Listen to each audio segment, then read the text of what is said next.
Hello Karnataka, welcome to ಎಫ್ಟೆಸ್ academy. ನಾವು U P S C prelims May 24ಗೆ ಏನಿದೆಲ್ಲ ಅದಕ್ಕೋಸ್ಕರ ಲುಕೆಟ್ ಸೀರೀಸ್ ಅನ್ನ ಮಾಡ್ತಿದ್ದೀವಿ. ಲುಕೆಟ್ ಅಂದ್ರೆ value addition topics, current affairs related value addition topics ಏನಿರುತ್ತಲ್ಲ, ವ್ಯಾಲ್ಯೂ ಎಡಿಷನ್ ಟಾಪಿಕ್ಸ್ ಗಳನ್ನ ನಾನು ಚೂಸ್ ಮಾಡಿಬಿಟ್ಟು ಇಂಪಾರ್ಟೆಂಟ್ ಕ್ವಶನ್ಸ್ ಗಳನ್ನ ಇದು ಸೀರೀಸ್ ನಲ್ಲಿ ಮಾಡ್ತಾ ಇರೋದು. ಇದು ಎಪಿಸೋಡ್ ಸೆಕೆಂಡ್ ಆಗಿರೋದ್ರಿಂದ ನಮ್ ಕರ್ನಾಟಕದ ಕನ್ನಡ ಆಸ್ಪಿರೆಂಟ್ಸ್ ಗೆ ಶೇರ್ ಮಾಡಬೇಕು ಅಂತ ಕೇಳ್ಕೊಳ್ತೇನೆ. ಓಕೆ, ನೋಡಿ, ಫಸ್ಟ್ ಟಾಪಿಕ್ ಏನದಂತಂದ್ರೆ ಇವತ್ತಿನಲ್ಲಿ ಸ್ವಸ್ಥ ನಾರಿ ಸಶಕ್ತ ಪರಿವಾರ್ ಅಭಿಯಾನ ಅಂತ. ಅಬ್ಜೆಕ್ಟಿವ್ ಏನಿದೆ ಇದ್ರದಂತಂದ್ರೆ improve preventive and promotive health for women health ಅನ್ನ ಇಂಪ್ರೂವ್ ಮಾಡೋದು. ಯಂಗ್ ಗರ್ಲ್ಸ್ ಆಗಿರ್ಬೋದು ಅಥವಾ ಚಿಲ್ಡ್ರನ್ಸ್ ಆಗಿರ್ಬೋದು, ಅದರದ್ದೇ ಮೇನ್ ಅಬ್ಜೆಕ್ಟಿವ್. ಸೆಕೆಂಡ್ ಅಂತಂದ್ರ ಎನಿಮಿಯಾ ಮತ್ತು ಡಯಾಬಿಟಿಸ್, ಹೈಪರ್ ಟೆನ್ಷನ್, ಕ್ಯಾನ್ಸರ್ ಏನದ ಅರ್ಲಿ ಸ್ಕ್ರೀನಿಂಗ್ ಅನ್ನ ಮಾಡಬೇಕು ಅನ್ನೋದೇ ಇದರದ objective. Okay, very very important, ನೆನ್ಪಿಟ್ಕೊಳ್ಳಿ. ಇಂಪ್ಲಿಮೆಂಟಿಂಗ್ ಆರ್ಗನೈಸೇಷನ್ ಯಾವ್ದಂದ್ರೆ ministry of health and family welfare ಅನ್ನು ಇಂಪ್ಲಿಮೆಂಟ್ ಮಾಡುತ್ತೆ. ಇದು ಇಂಪಾರ್ಟೆಂಟ್, ನೆನ್ಪಿಟ್ಕೊಳ್ಳಿ.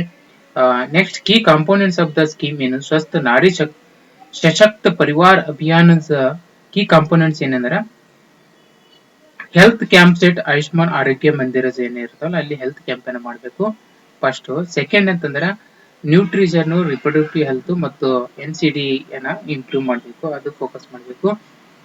ನೆಕ್ಸ್ಟ್ ಥರ್ಡ್ ಅಂತಂದ್ರೆ ಡಿಜಿಟಲ್ ಮಾನಿಟರಿಂಗ್ ಥ್ರೂ ಸಶಕ್ತ ಪೋರ್ಟಲ್ ಮುಖಾಂತರ ಡಿಜಿಟಲ್ ಮಾನಿಟರಿಂಗ್ ಮಾಡಬೇಕು. ಇದೇ third objective.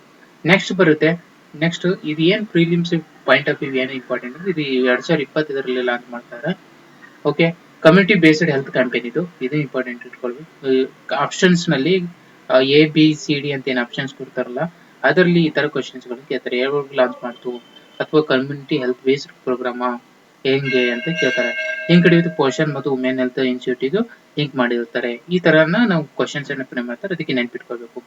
Next second topic ಯಾವ್ದು? ದ್ರವ್ಯ ಪೋರ್ಟಲ್ ಅಬ್ಜೆಕ್ಟಿವ್ ಅಂತಂದ್ರೆ creating digital repository Ayushman medicine substances ಏನಿರ್ತಾವಲ್ಲ ಅಲ್ಲಿ ಡಿಜಿಟಲ್ ರೆಪೋಸಿಟರಿಯನ್ನ ಕ್ರಿಯೇಟ್ ಮಾಡೋದು. Promote evidence based Ayushman health research ಅನ್ನು ಪ್ರಮೋಟ್ ಮಾಡೋದು, ಇದು ಮೇನ್ ಅಬ್ಜೆಕ್ಟಿವ್. ಸೆಕೆಂಡ್ ಅಂತಂದ್ರೆ ಇಂಪ್ಲಿಮೆಂಟಿಂಗ್ ಆರ್ಗನೈಸೇಷನ್ ಯಾವುದು ಅಂತಂದ್ರೆ central council of research and Ayurvedic sciences ಇರುತ್ತೆ, ಅದು ಇಂಪ್ಲಿಮೆಂಟಿಂಗ್ ಅಂಡರ್ ಯಾವ್ದಾದ್ರು ಮಿನಿಸ್ಟ್ರಿ ಆಫ್ ಆಯುಷ್ ನಲ್ಲಿ ಬರುತ್ತೆ. ಇದು ಇಂಪಾರ್ಟೆಂಟ್, ನೆನ್ಪಿಟ್ಕೊಳ್ಳಿ. ನೆಕ್ಸ್ಟ್ ಕೀ ಫ್ಯೂಚರ್ ಅಂತ ಏನಂತ ಅಂದ್ರೆ ಡಾಟಾ ಆನ್ ಬಾಟ್ನಿ ಆಗಿರ್ಬೋದು, ಫಾರ್ಮಕೋಲಜಿ ಆಗಿರ್ಬೋದು, ಕೆಮಿಕಲ್ ಕಾಂಪೋಸಿಷನ್ ಆಗಿರ್ಬೋದು, ಅದರದ್ದು ಡಾಟಾಗಳನ್ನ ಇದು ಮಾಡೋದು. Open access research oriented platform ಏನಿರುತ್ತಲ್ಲ ಅದನ್ನ ಮಾಡೋದು. Next support standardised Ayushman drugs ಏನಿರುತ್ತಲ್ಲ ಅದನ್ನ ಸ್ಟ್ಯಾಂಡರ್ಡೈಸ್ ಅನ್ನ ಸಪೋರ್ಟ್ ಮಾಡೋದು, ಅದೇ ಇಂಪಾರ್ಟೆಂಟ್. ಪ್ರಿಲಿಮ್ಸ್ ಗೆ ಏನ್ ಇಂಪಾರ್ಟೆಂಟ್ ಇದೆ ಅಂತಂದ್ರೆ ಪ್ರಿಲಿಮ್ಸ್ ಎಕ್ಸಾಮ್ ಪಾಯಿಂಟ್ ಆಫ್ ವ್ಯೂಗೆ ಟ್ರೆಡಿಷನಲ್ ಮೆಡಿಸಿನ್ ಡಿಜಿಟಲ್ ಗವರ್ನೆನ್ಸ್ ಗೆ ಒತ್ತನ್ನು ಕೊಡ್ತಾರೆ. ಇದು not a treatment of knowledge portal ಅಲ್ಲ, ಇದು important. Not a treatment scheme of knowledge portal, ಇದು ಇಂಪಾರ್ಟೆಂಟ್, ನೆನ್ಪಿಟ್ಕೊಳ್ಳಿ. ಇದು ಇಂಪಾರ್ಟೆಂಟ್. ಆಪ್ಷನ್ಸ್ ರಿಮೂವ್ ಮಾಡೋದು ತುಂಬಾ ಹೆಲ್ಪ್ ಆಗುತ್ತೆ. ಕೀ ಪಾಯಿಂಟ್ಸ್ ಏನಂತ ಕರಿತೇವಲ್ಲ ಇವೇ. ನೆಕ್ಸ್ಟ್ ಲುಕೆಟ್ ಸೀರೀಸ್ ನಲ್ಲಿ ನೆಕ್ಸ್ಟ್ ಟಾಪಿಕ್ ಬರೋದು global tobacco epidemic 2025. Global tobacco epidemic 2025 ಇದು ನ್ಯೂಸ್ ನಲ್ಲಿ ಇರೋದ್ರಿಂದ ಇದ್ರದ್ದು 4 ಕ್ವಶನ್ಸ್ ಅನ್ನು ತಗೊಂಡಿದ್ದೀನಿ. ಅಬ್ಜೆಕ್ಟಿವ್ ಏನಂತಂದ್ರೆ global progress in tobacco control policy progress ಮಾಡಬೇಕು, ಅದು ಇಂಪಾರ್ಟೆಂಟ್. ಸೆಕೆಂಡ್ ಅಂತ ಮಾನಿಟರಿಂಗ್ ಯಾರ್ಯಾರು ಇಂಪ್ಲಿಮೆಂಟ್ ಮಾಡ್ತಾರೆ, WHO ಮತ್ತು FCTC ಅನ್ನು ಇಂಪ್ಲಿಮೆಂಟ್ ಮಾಡ್ತಾರೆ, ಇದು ಇಂಪಾರ್ಟೆಂಟ್. ಇಂಪ್ಲಿಮೆಂಟಿಂಗ್ ಆರ್ಗನೈಸೇಷನ್ ಯಾವ್ದಂತಂದ್ರೆ WHO ಏನು implementing organisation, very very important, please ನೆನ್ಪಿಟ್ಕೊಳ್ಳಿ. ನೆಕ್ಸ್ಟ್ ಎಂಪವರ್ ಸ್ಟ್ರಾಟಜಿ ಏನು? ಮಾನಿಟರ್, ಪ್ರೊಟೆಕ್ಟ್, ಅಂದ್ರೆ offer help, warn, enforce bans, raise taxes, ಇದು ಏನು ಬಹಳ important strategy. Next prelim points of view ಏನ್ ಇಂಪಾರ್ಟೆಂಟ್ ಇದರಲ್ಲಿ? Global report, not Indian specific, ಇದೇನ್ bracket ನಲ್ಲಿ ಹಾಕಿದ್ರೆ ಇದು ತುಂಬಾ important point. Next taxation advertising bans, ಇದು. Next tobacco major NCD risk factors, ಇದು ಈ ಪ್ರಿಲಿಮ್ಸ್ ಗೆ ಈ ಫ್ಯಾಕ್ಟ್ಸ್ ಗಳನ್ನ ನೋಡ್ಕೋಬೇಕಾಗುತ್ತೆ. Next fourth topic health security cess ಅಂತ. ಹೆಲ್ತ್ ಸೆಕ್ಯೂರಿಟಿ ಸೆಸ್ ಏನಿದೆಲ್ಲ ಇದರ ಮೇನ್ ಅಬ್ಜೆಕ್ಟಿವ್ ಏನು ಅಂತಂದ್ರೆ ಇದು generate dedicated funds for public health and national security. ಇದರ ಅಬ್ಜೆಕ್ಟಿವ್ ಪಬ್ಲಿಕ್ ಹೆಲ್ತ್ ಮತ್ತು ನ್ಯಾಷನಲ್ ಸೆಕ್ಯೂರಿಟಿ ಪ್ರಕಾರ ಡೆಡಿಕೇಟೆಡ್ ಫಂಡ್ಸ್ ಅನ್ನ ಜನರೇಟ್ ಮಾಡೋದು. Replace decline of GST compensation cess ಏನಿರ್ತದೆ ಡಿಕ್ಲೈನ್ ಆಗೋದನ್ನ ರಿಪ್ಲೇಸ್ ಮಾಡಬೇಕು, ರಿಪ್ಲೇಸಿಂಗ್ ಮಾಡಬೇಕು. ಇದೇ ಮೇನ್ ಆಬ್ಜೆಕ್ಟಿವ್. ನೆಕ್ಸ್ಟ್ ಯಾವ್ದು ಏಜೆನ್ಸಿ ಅಂದ್ರೆ ಮಿನಿಸ್ಟ್ರಿ ಆಫ್ ಫೈನಾನ್ಸ್ ಅನ್ನ ಆರ್ಗನೈಸೇಷನ್ ಇಂಪ್ಲಿಮೆಂಟಿಂಗ್ ಏಜೆನ್ಸಿ ಆಗಿರುತ್ತದೆ. ಇದು ಫೋರ್ತ್ ಟಾಪಿಕ್ ಅನ್ನ ನೋಡ್ತಾ ಇದ್ದೇವೆ. ನಾವು ಪ್ರತಿ ಲುಕೆಟ್ ಸೀರೀಸ್ ಅಲ್ಲಿ ಫೋರ್ ಟಾಪಿಕ್ಸ್ ಗಳನ್ನ ನಾವು ಪಿಕ್ ಮಾಡಿಬಿಟ್ಟು ಇಂಪಾರ್ಟೆಂಟ್ ಅನ್ನ ವ್ಯಾಲ್ಯೂ ಅಡಿಷನ್ ಟಾಪಿಕ್ಸ್ ಗಳನ್ನ ಇದರಲ್ಲಿ ಹೇಳ್ತಾ ಇರೋದು.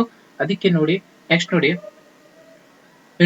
ಇದು ಯಾವಾಗ ಆಗಿರುತ್ತದೆ 2025 ಇಂಟ್ರೊಡ್ಯೂಸ್ ಮಾಡಿರ್ತಾರೆ. ನೋಟಿಫೈಡ್ ಗೂಡ್ಸ್ ಏನಿರ್ತಾರೆ ಅಲ್ಲಿ ಲೆವಿಟ್ ಮಾಡ್ತಾರೆ. ಫಾರ್ ಎಕ್ಸಾಂಪಲ್ ಪಾನ್ ಮಸಾಲ ಏನಿರುತ್ತೆ ನೋಟಿಫೈಡ್ ಗೂಡ್ಸ್, ಇದೊಂದು ಎಕ್ಸಾಂಪಲ್ ಹೇಳ್ಬೋದು. ಕೆಪಾಸಿಟಿ ಬೇಸ್ಡ್ ಲೆವಿ ಇರುತ್ತೆ. ಮಷೀನ್ ಔಟ್ಕಮ್ ಲಿಂಕೇಜ್ ಏನಿರುತ್ತೆ ಕೆಪಾಸಿಟಿ ಮೇಲೆ ಸೆಸ್ ಅನ್ನು ಲೆವಿ ಮಾಡ್ತಾರೆ. ಅದು ಇಂಪಾರ್ಟೆಂಟ್. ಎಷ್ಟು 20,000 ದುಡಿಯೋರಿಗೆ ಬೇರೆ, ಇವ್ರದೇ ಬೇರೆ, ಕ್ರೋರೇ ಬೇರೆ, ಈ ತರ ಕೆಪಾಸಿಟಿ ಮೇಲೆ. ಕ್ರೆಡಿಟ್ ಟು ಕಾನ್ಸಿಲಿಡೇಟೆಡ್ ಫಂಡ್ ಆಫ್ ಇಂಡಿಯಾಗೆ ಕ್ರೆಡಿಟ್ ಮಾಡುತ್ತೆ. ಇದು ಬಹಳ ಇಂಪಾರ್ಟೆಂಟ್ ಪಾಯಿಂಟ್. ಕಾನ್ಸಿಲಿಡೇಟೆಡ್ ಫಂಡ್ ಆಫ್ ಇಂಡಿಯಾಗೆ ಕ್ರೆಡಿಟ್ ಮಾಡ್ತಾರೆ, ಅದರಲ್ಲಿ ಡಿಪಾಸಿಟ್ ಮಾಡೋದು ಕಾನ್ಸಿಲಿಡೇಟೆಡ್ ಫಂಡ್ ಆಫ್ ಇಂಡಿಯಾದಲ್ಲಿ. Prelims exam point of view cess tax ನಾಲ್ಕು ಪರ್ಪಸ್ ಆಗಿರುತ್ತೆ. ಇದು ಎಕ್ಸಾಂಪಲ್ ಸೆಂಟ್ಯಾಕ್ಸ್ ಇಕೋನಾಮಿಕ್ ಹೆಲ್ತ್ ಗವರ್ನೆನ್ಸ್ ಅಲ್ಲಿ ಪ್ರಿಲಿಮ್ಸ್ ಪರ್ಸ್ಪೆಕ್ಟಿವ್ ನಮ್ಗೆ ಇಂಪಾರ್ಟೆಂಟ್ ಇರುತ್ತೆ. ಇವು 4 ಟಾಪಿಕ್ ನಲ್ಲಿ ನಾವು ಏನೇನ ಪ್ರಿಲಿಮ್ಸ್ ಕ್ವಿಕ್ ರಿವಿಷನ್ ಪರ್ಪಸ್ ಏನ್ ಹೇಳ್ಬೇಕಂತಂದ್ರೆ ಇದೇನು ವುಮೆನ್ ಸೆಂಟ್ರಿಕ್ ಪ್ರಿವೆಂಟಿವ್ ಹೆಲ್ತ್ ಕಾಂಪೇನ್ ಆಗಿರುತ್ತೆ ಫಸ್ಟ್. ನೆಕ್ಸ್ಟ್ ದ್ರವ್ಯ ಏನಾಗಿರುತ್ತೆ ಆಯುಷ್ ಡ್ರಗ್ ಡಿಜಿಟಲ್ ಪೋರ್ಟಲ್ ಆಗಿರುತ್ತೆ. ವೆರಿ ಇಂಪಾರ್ಟೆಂಟ್ ಪಾಯಿಂಟ್ಸ್ ನೆನ್ಪಿಟ್ಕೊಳ್ಳಿ. Third tobacco epidemic WHO tobacco control report ಮಾಡ್ತದೆ, ರಿಲೀಸ್ ಮಾಡ್ತದೆ. Health security cess purpose specific health cess ಆಗಿರುತ್ತೆ. ಇದು 4 ನಮ್ ಲುಕೆಟ್ ಸೀರೀಸ್ ನಲ್ಲಿ 4 ಟಾಪಿಕ್ ಗಳನ್ನ ನೋಡಿದ್ದೀನಿ. ಬಹಳ important topic, very important topic. ನಮ್ಮ ಕರ್ನಾಟಕದ ಕನ್ನಡ ಆಸ್ಪಿರೆಂಟ್ಸ್ಗೆ, UPSC aspirant, KPSC aspirant, KS ಆಸ್ಪಿರೆಂಟ್ಗೆ ದಯವಿಟ್ಟು ಇದನ್ನ ಶೇರ್ ಮಾಡಿ, ಸ್ಪ್ರೆಡ್ ಮಾಡಿ. FTS ಅಕಾಡೆಮಿ ಇರೋದೇ ನಮ್ಮ ಕರ್ನಾಟಕ ಆಸ್ಪಿರೆಂಟ್ಗೋಸ್ಕರ. ಪ್ಲೀಸ್ ಶೇರ್ ಮಾಡಿ. ಓಕೆ, ನೆಕ್ಸ್ಟ್ ಎಪಿಸೋಡ್ ನಲ್ಲಿ ಸೆಕೆಂಡ್ ಎಪಿಸೋಡ್ ಆಯ್ತು, ಥರ್ಡ್ ಎಪಿಸೋಡ್ ನಲ್ಲಿ ಒಂದು ಇಂಪಾರ್ಟೆಂಟ್ ಟಾಪಿಕ್ ಅನ್ನು ತರೋಣ. ಅಲ್ಲಿವರೆಗೂ bye bye, see you, take care.